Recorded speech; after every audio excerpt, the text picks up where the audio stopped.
Zixthala stood at attention in the briefing room of Nexus 7, his chitinous armor gleaming under the harsh artificial lights. The military station orbited a contested star system, where 3 different species had fought over mining rights for the past 2 standard years.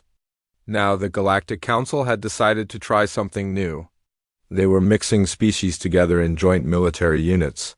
Zixthala thought it was a terrible idea. The Vrex warrior kept his 4 arms crossed as he watched the humans file into the room. They moved so slowly compared to his people.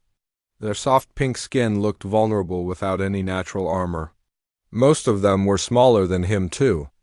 Captain Jake Morrison walked to the front of the room with an easy stride that made Zixtala's mandibles click in annoyance. How could these creatures be so casual about everything? "Good morning, everyone," Morrison said as he activated the holographic display. "We've got new intel on Kreth movement in Sector 7. Lieutenant Amy Rodriguez stepped forward with a datapad in her hands. She was even smaller than Morrison, but she spoke with confidence as she began explaining the tactical situation. Zixthala listened, but found himself studying the humans instead of the data. They all seemed so relaxed. Sergeant Ben Collins was actually leaning back in his chair like this was some kind of social gathering instead of a military briefing. The Kreth have been raiding civilian transports along the Kepler route, Rodriguez continued. Intelligence suggests they're planning something bigger. Their patrol patterns have changed in the last week. Zixthala had fought the Kreth before. They were vicious warriors who showed no mercy to prisoners. Their ships were fast and their weapons were designed to cause maximum pain before death. The idea of facing them alongside these soft humans made his secondary stomachs churn with worry. "Sir," Collins spoke up from his relaxed position, "are we talking about hit-and-run raids? Or something more organized?" Morrison nodded toward the holographic display where red dots showed Kreth ship movements. "Command thinks they're massing for a major assault, probably targeting the civilian evacuation routes." The human medic Dr. Helen Carter raised her hand. She had been quietly taking notes throughout the briefing. "What about wounded civilians? Do we have updated protocols for treating non-human injuries?" Zixthala found this question strange. Most warriors focused on preventing wounds rather than treating them. But the humans seemed to spend a lot of time talking about medical procedures and civilian safety. It was not how the Vrex approached warfare. "Good question, Helen," Morrison replied. "Kevin will brief you on the new universal medical protocols after this meeting." Nurse Kevin Park nodded from where he sat near the back. He was young even by human standards, but he carried himself with the same casual confidence as the others. Zixthala wondered if all humans were like this, or if military service made them act so strangely calm. The briefing continued with discussions about supply lines and communication protocols.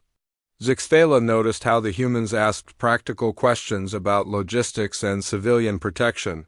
The Vrex way was simpler. You identified your enemy and you destroyed them completely. These humans seemed to worry about too many small details. "Any questions about the patrol schedules?" Morrison asked as he cycled through the duty roster. Corporal Lisa Hayes spoke up. "Sir, what about the mining station on Kepler 442b? Are they still operating with skeleton crews?" "Negative." "Command ordered full evacuation yesterday. The civilians should be clear by tomorrow." Zixthala approved of this decision. Civilians only got in the way during real fighting. But he noticed something odd in the way Hayes asked the question. There was something careful about her tone that he could not identify.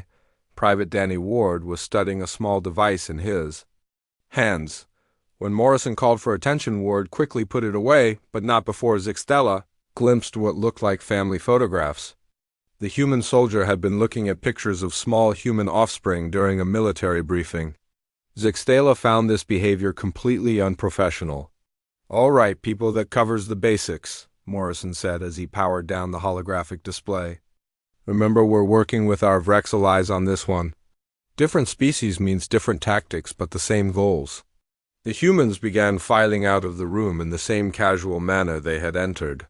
Rodriguez stopped to chat with Carter about something unrelated to the briefing. Colin stretched like he was waking up from a nap. Ward pulled out his small device again to look at more pictures. Zixthala approached Morrison as the room emptied.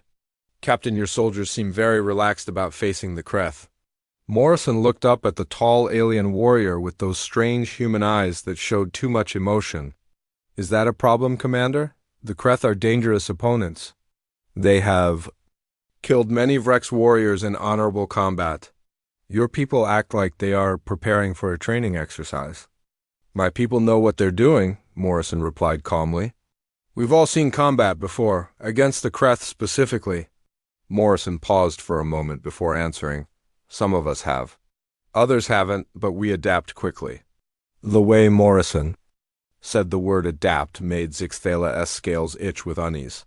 There was something underneath the human's calm tone that he could not identify. It reminded him of the way predators sounded just before they struck, before Zixthala could ask more questions. The alarm klaxons began wailing throughout the station. The harsh sound echoed off the metal walls as emergency lights bathed everything in red. Morrison was already moving toward the door before the automated voice began its announcement. "All personnel to battle stations. Multiple hostile contacts. Approaching from Vector 7-7-Mark-4. This is not a drill." Zixthala felt his warrior instincts take over as adrenaline flooded his system. His people had been bred for war over thousands of generations. The approaching battle would test his skills against a worthy enemy? But as he followed Morrison toward the hangar bay, he found himself wondering about the humans. They had seemed so casual and unprepared during the briefing. Now they would face the Kreth in actual combat. Zixthala calculated the odds based on his knowledge of human capabilities versus Kreth firepower. The numbers were not encouraging for their survival. As they reached the hangar bay, Zixthala saw the humans moving with sudden efficiency. Their casual demeanor had vanished, replaced by focused purpose. Collins was checking weapon systems with practiced movements. Rodriguez was coordinating with the flight crews. Ward had put away his family pictures and was inspecting his combat gear. Morrison stopped beside the command console and began issuing orders in the same calm voice he had used during the briefing.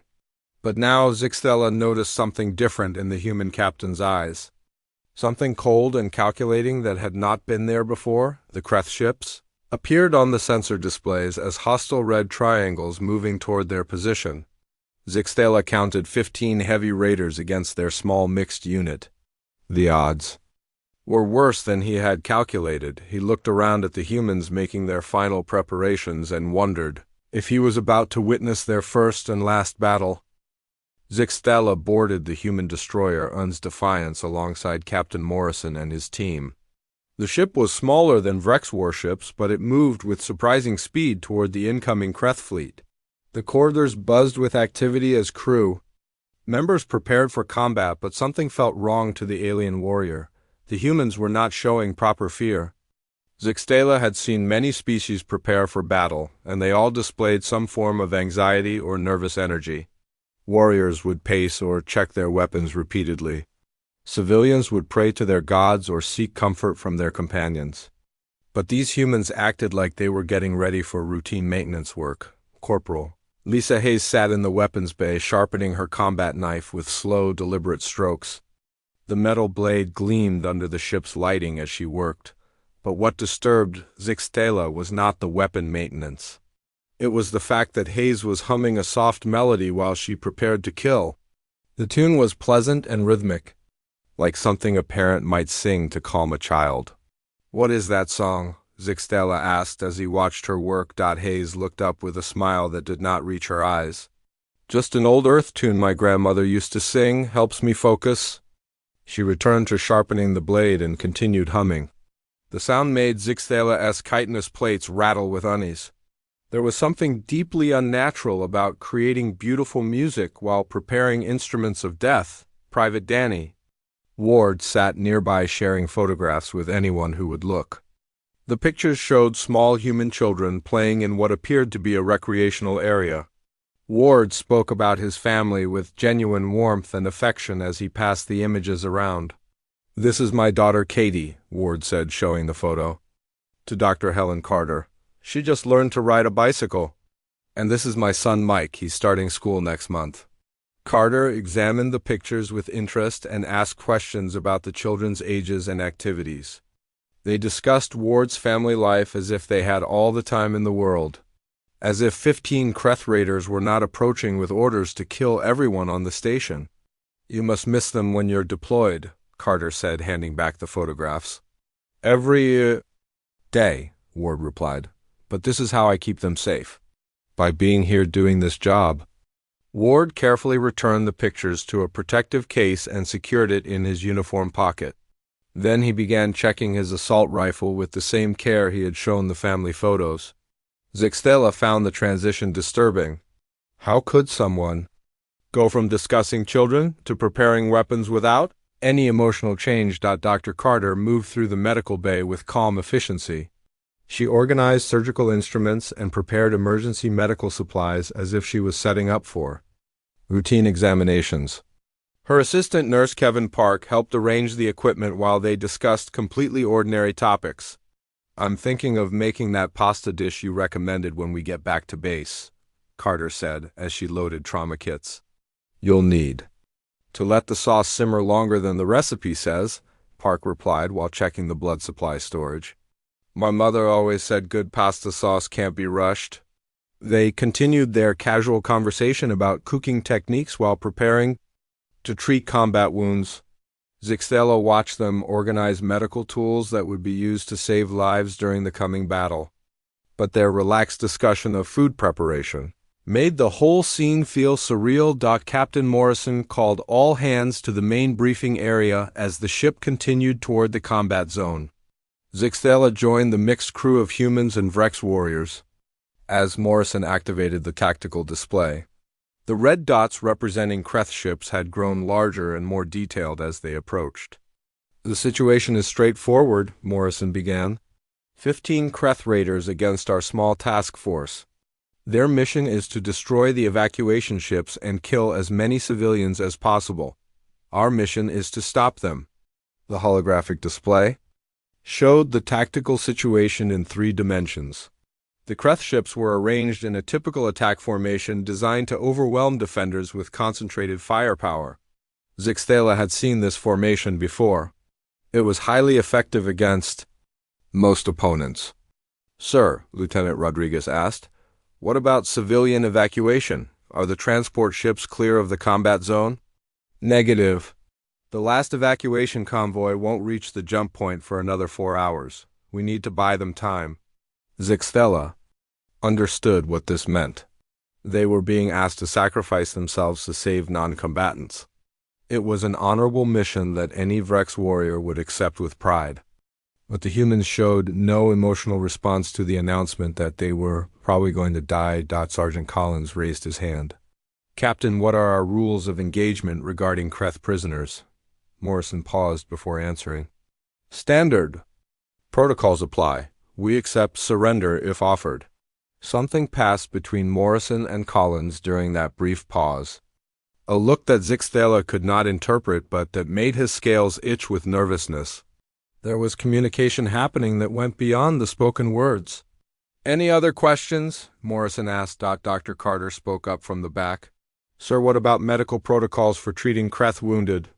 "Same as always, Helen. You treat anyone who needs medical attention regardless of species." Carter nodded, but Zixtela noticed something strange in her expression. The human medic looked almost disappointed by the answer, as if she had been hoping for different instructions. The briefing ended and crew members began moving to their battle stations. Zixtela found himself assigned to fight alongside Sergeant Collins and his squad. As they made their way through the ship's corridors, Collins began explaining their defensive positions. "We'll be holding the lower decks if they try to board," Collins said as they walked. "The layout gives us some good choke points to work with." Zixtela examined the corridor layout and nodded approvingly. The human had chosen defensible positions that would force attackers into narrow killing zones. It showed good tactical thinking, but as they prepared their positions, Zixtela noticed Collins doing something odd. The human sergeant was placing small devices in various locations throughout their defensive area. When asked about them, Collins explained they were just backup communication equipment. Hayes continued humming her strange melody as she checked her weapons. Ward put away his family pictures and focused on his combat gear. Carter finished organizing her medical supplies with the same calm efficiency she had shown throughout the preparation. The first Kreth ships appeared on the ship's sensors. Battle stations sounded throughout the UNS Defiance. Zixthala felt his warrior instincts sharpen as combat approached. This was what his people lived for. Honorable battle against a worthy enemy. But as he looked around at his human companions, he realized something that made his secondary stomachs clench with unease. The humans were not preparing for honorable battle. They were preparing for something else entirely. Something that his warrior training had not prepared him to recognize. The enemy was almost within weapons range. Soon he would discover what humans really became when they stopped pretending to be civilized. The first Kreth torpedoes slammed into the UN's Defiance with bone-jarring force. Zixthala braced himself against the bulkhead as the ship shuddered under the impact. Emergency lighting bathed the corridors in red as damage reports flooded the communication systems. The battle had begun exactly as he expected. The Kreth were using their standard overwhelming assault tactics. Zixthala fought with the precision his people were famous for. His plasma rifle fired in controlled bursts as enemy boarding pods breached the outer hull. Each shot was calculated for maximum efficiency. Each movement followed centuries of Rex military doctrine. This was how civilized species conducted warfare, but as the fighting intensified, he began to notice that the humans were doing something completely different. Captain Morrison did not simply command his ship. He orchestrated destruction with a cold precision that made Zixthala's mandibles click nervously. Morrison tracked every enemy movement and calculated responses that went far beyond normal tactical thinking. When Kreth fighters attacked the ship's port side, Morrison did not order defensive fire. Instead, he had the engineering crew vent atmosphere from that section, creating a debris field that damaged the enemy ships when they flew through it. "So we have boarding parties on deck?" 7, Rodriguez reported from her station. Morrison smiled. It was the first smile Zixthala had seen from the human captain, and it was not pleasant. "Good. Execute Protocol 7. Rodriguez nodded and entered commands into her console. Moments later, explosions rocked the ship as entire sections of Deck 7 disappeared into space. The boarding parties died instantly along with those sections of their own vessel. Morrison had sacrificed parts of his own ship to eliminate enemies. "What about our people on Deck 7? Zixthala asked in shock. "What people?" Morrison replied calmly. "We evacuated that section 2 hours ago." The alien warrior realized with growing horror that Morrison had planned this. The human captain had anticipated exactly how the Kreth would board his ship and had prepared accordingly. Those small devices Collins had been placing were not communication equipment. They were explosive charges down in the mining station on the planet's surface. Sergeant Collins was demonstrating his own version of human warfare. The Kreth had landed overwhelming forces around mining station Delta 7 by every tactical calculation. Collins and his small squad should have surrendered or retreated. Instead, Collins turned the mining equipment into weapons. Zixthala watched through his helmet camera as Collins used industrial drilling equipment to create new tunnel systems. But these were not escape routes. They were traps. Collins had mapped every Kreth landing zone and calculated exactly how the enemy would advance. Then he turned the entire mining complex into a maze of death. When Kreth warriors entered the main tunnel, they found themselves trapped in a space barely wide enough for single-file movement. Collins had positioned his people at predetermined points where they could fire down the tunnels with no possibility of missing. The Kreth could not retreat because more of their forces were pushing forward behind them. They could not advance because humans with automatic weapons were waiting at every turn. But what horrified Zixthala most was how Collins used the Kreth prisoners. When his squad captured wounded enemies, Collins did not secure them in a safe location. Instead, he placed them in specific positions where their distress calls would draw more Kreth forces into his trap zones. The prisoners became bait in an elaborate killing system. "Collins, this is not honorable warfare," Zixtella protested over the communication channel. "Honor is for people who can afford it," Collins replied as he repositioned another explosive device. "We're just trying to stay alive." Back on the ship, Dr. Carter had transformed her medical bay into something that made Zixtella question everything he thought he knew about healing. Carter was not just treating wounded humans.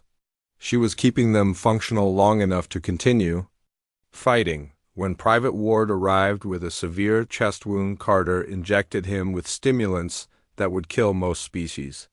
"Doc, I can't feel my legs," Ward said as Carter worked on his injuries. "You don't need to feel them," Carter replied as she sealed his wounds with surgical foam. "You just need them to work for another hour." Carter sent Ward back to his fighting position with enough chemical enhancement to keep him operational despite injuries that should have killed him. When she ran out of medical supplies, she began harvesting them from dead Kreth bodies with clinical efficiency. Nurse Park assisted her by sorting through enemy corpses for useful biological materials. They discussed the medical procedures in the same calm voices they had used to talk about cooking recipes. As if turning enemy dead into medical supplies was just another routine task. "Kevin, hand me that coagulation compound from the Kreth medic," Carter said while working on another wounded human. "The blue fluid or the green one?" Park asked as he searched through alien medical equipment. "Blue. The green one is probably poison." They experimented with alien medical technology on their own wounded soldiers. Some treatments worked. Others killed the patients. Carter recorded the results for future reference and continued with the next patient. Zixtella realized that the humans were not fighting a defensive battle. They were conducting research. Every engagement was an experiment in killing efficiency. Every prisoner was a source of intelligence. Every enemy corpse was raw material for their war effort. Lieutenant Rodriguez had taken control of the ship's communication systems and was broadcasting false distress signals. The signals were designed to sound like civilian evacuation ships calling for help. When Kreth fighters broke formation to investigate, they flew into carefully prepared ambush zones where human gunships were waiting. "Rodriguez, that is deception," Zixtella said when he realized what she was doing. "No," Rodriguez replied without looking up from her console. "That's tactics." She continued broadcasting fake distress calls and guiding enemy ships into kill zones. Each false signal was calculated to appeal to Kreth psychology and draw them away from their formation. The enemy commander was losing control of his fleet. Because his ships kept chasing phantom targets, the humans were not just winning the battle. They were dissecting their enemies like laboratory specimens. Every Kreth tactic was analyzed and countered. Every enemy strength was turned into a weakness. Every conventional rule of warfare was ignored in favor of whatever produced results. Zixtella had fought in hundreds of battles across the galaxy. He had seen Vrex warriors demonstrate incredible skill and courage. He had witnessed other species display impressive tactical abilities. But he had never seen anything like what the humans were doing. They were not warriors. They were not soldiers. They were something else entirely. Something that calculated the most efficient way to destroy their enemies and then implemented that solution without regard for honor or tradition or any other consideration, except results. As the battle raged around him, Zixtella began to understand that he was witnessing something unprecedented in galactic warfare. The humans had evolved beyond conventional military thinking into something that made even his warrior instincts scream warnings about predators and prey. The final evacuation ships were preparing to launch from New Birmingham Colony when Zixtella realized the horrible truth about human warfare. Captain Morrison had called all remaining forces to defend the colony's main spaceport while the last civilian transports escaped. It should have been a simple defensive mission. Hold the perimeter until the ships could reach safe jump distance, but as Zixtella moved through the colony streets, he began to notice things that made his scales crawl with fear. The humans had not been reacting to Kreth attacks. They had been preparing for them. For months, Private Danny Ward led him through what appeared to be residential areas. The buildings looked normal from the outside, but Ward casually pointed out modifications that had been made over time. Windows had been reinforced. Doorways had been narrowed. Rooftops had been prepared with firing positions that were invisible from ground level. "When did you make these changes?" Zixtela asked as he examined the carefully hidden defensive positions. "We started about 6 months ago," Ward replied as he checked his weapon, "right after the first Kreth raids in this sector." 6 months of preparation. The humans had been planning for this exact battle while pretending to be surprised by enemy attacks. Every casual conversation about routine maintenance had been cover for turning an entire civilian colony into a fortress. Ward pulled out his family photographs again, but this time Zixtela looked at them more carefully. The images showed children playing in recreational areas, but the backgrounds revealed detailed layouts of the colony's street system. The innocent family pictures were actually reconnaissance maps disguised as personal mementos. "Your family," Zixtela said slowly. "They helped you map the colony." Ward smiled with genuine warmth as he looked at the pictures. "Katie is really good at remembering where things are?" And Mike notices details that adults miss. They had fun exploring while I took notes. The alien warrior felt his secondary stomachs twist as he realized Ward had used his own children as intelligence-gathering assets. The loving father talking about bicycle riding and school had been conducting military surveillance using his family as cover. Corporal Lisa Hayes appeared from a building carrying what looked like standard communication equipment. But when she began setting it up, Zixtela saw that it was actually a sophisticated coordination system for managing explosive devices. The humming she had been doing during their preparation was not random melody. It was coded instructions being transmitted to sleeper agents throughout the colony. "Hayes, how long have you been placing these devices?" Zixtela asked as he watched her work. "About as long as Ward has been mapping the streets," she replied while continuing to hum her strange tune. "Grandmother's lullaby has a very specific rhythm, perfect for timing sequences." She activated the system and Zixtela heard responding signals from dozens of locations throughout the colony. Every building had been prepared. Every street had been turned into a potential trap. The humans had spent months converting a peaceful civilian settlement into an elaborate weapon. The Kreth forces landed in overwhelming numbers just as intelligence had predicted. 15,000 enemy warriors against fewer than 200 defenders. By every military calculation, it should have been a massacre. The Kreth commander probably expected to finish the battle within an hour. Instead, the enemy walked into a carefully orchestrated nightmare. The first Kreth units advanced down Main Street toward the spaceport following standard assault doctrine. They moved in tight formation to maximize their firepower and minimize casualties from defensive positions. It was exactly what Captain Morrison had predicted they would do. Morrison activated the first sequence of explosives from his command position. The buildings on both sides of Main Street collapsed inward, creating a perfect kill zone. Hundreds of Kreth warriors died instantly, but that was not the real purpose.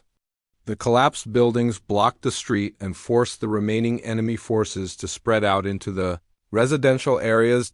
This was what the humans had really been preparing for. Dr. Carter had established her medical station in what appeared to be a civilian clinic.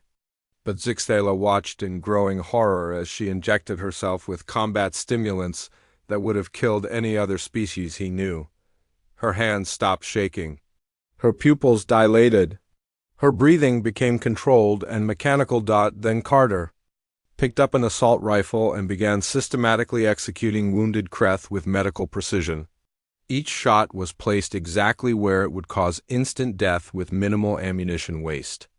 She moved through the battlefield like a surgical instrument designed specifically for killing. Nurse Kevin Park provided covering fire while whistling the same tune that Hayes had been humming. The pleasant melody continued as he used his medical knowledge to identify the most vulnerable points on Kreth anatomy. Park did not shoot to wound or disable. He shot to kill as efficiently as possible. "Doctor, this is not medical practice," Zixtela said as he watched Carter work. "Everything is medical practice if you understand biology well enough," Carter replied while reloading her weapon. "I know exactly how to stop biological functions permanently." The Kreth forces found themselves trapped in a maze, where every building was a weapons platform and every street was a killing field. They could not advance because human defenders controlled every high position. They could not retreat because more buildings would collapse to block their escape routes. They could not call for air support because Morrison had prepared anti-aircraft positions that had been invisible until activated. Sergeant Collins emerged from the underground tunnel system he had been preparing, but he was not alone. He had somehow convinced several dozen civilian volunteers to help with his operation. Teachers and shop owners and retirement-age humans who should never have been involved in military operations. These civilians moved through the tunnel system, carrying supplies and coordinating the defense with practiced efficiency. They knew exactly where every explosive device was placed and how to guide enemy forces into trap zones. The entire civilian population had been turned into a military support network. "Collins, how did you recruit non-combatants for this operation?" Zixtela asked. "We didn't recruit anyone," Collins replied as he directed civilian volunteers to new positions. "We just asked people if they wanted to protect their homes and families. Turns out most humans are willing to do whatever it takes." Zixtela realized that the humans had not created a military defense. They had weaponized an entire civilian population. Every person in the colony had become part of the killing machine. Children provided intelligence, adults built weapons, elderly citizens coordinated logistics. The distinction between combatant and non-combatant had disappeared completely. The Kreth commander tried to adapt his tactics, but every change was anticipated and countered. When he split his forces, the humans activated different trap sequences. When he concentrated his attack, the civilians guided him into prepared kill zones. When he attempted to withdraw, the tunnel system allowed human forces to appear behind his positions. The battle was not a fight between military units. It was a demonstration of what happened when an entire human community decided that something needed to die. The battle ended with a silence that felt more terrifying than the fighting had been. Zixtela stood among the ruins of New Birmingham Colony and tried to understand what he had witnessed. The Kreth fleet was gone, not defeated or retreating. Gone. 15 ships and their entire crews had been completely destroyed with no survivors. The alien warrior had seen many battles end in victory, but this was different. The humans had not simply won. They had orchestrated the complete elimination of their enemies with surgical precision. Every Kreth soldier was dead, every Kreth ship was debris. No one had escaped to carry word back to their empire about what had happened here. Captain Morrison walked through the aftermath with the same calm demeanor he had shown during their first briefing. He checked on his people and coordinated cleanup operations as if mass destruction was just another administrative task. When Zixtela approached him, Morrison was discussing supply requisitions with Lieutenant Rodriguez. "Sir, we saved all the civilian transports," Rodriguez reported. "0 casualties among non-combatants. Good work, Amy. What about our allied forces?" Rodriguez glanced at Zixtela before answering. "All Vrex personnel survived. Minor injuries only." Morrison nodded approvingly. The humans had managed to protect every civilian and every ally while completely annihilating their enemies. Zixtela realized this level of precision required planning that went far beyond anything his people considered possible. "Captain," Zixtela said carefully, "how long were you preparing for this specific battle?" Morrison looked at him with those unsettling human eyes that revealed too much emotion. "We've been preparing for the Kreth since they attacked the Proxima colonies 2 years ago. They like to target civilian populations, so we made sure they would regret that strategy. 2 years of preparation. The humans had been planning this destruction since long before the joint military units were even formed. Every casual conversation and routine exercise had been part of an elaborate plan to lure the Kreth into a trap they could not escape. Dr. Helen Carter emerged from her medical station looking exactly as calm and professional as she had before. "The battle She had cleaned her equipment with the same care she showed when preparing it for surgery. Her medical bay was spotless and organized, despite having been used as both a treatment center and a weapons platform. "Helen, how many wounded did we treat?" Morrison asked. 47 humans with various injuries. All stable and ready for duty. 16 wrecks with minor wounds, all released to active status. Carter paused before continuing. 0 Kreth casualties required medical attention.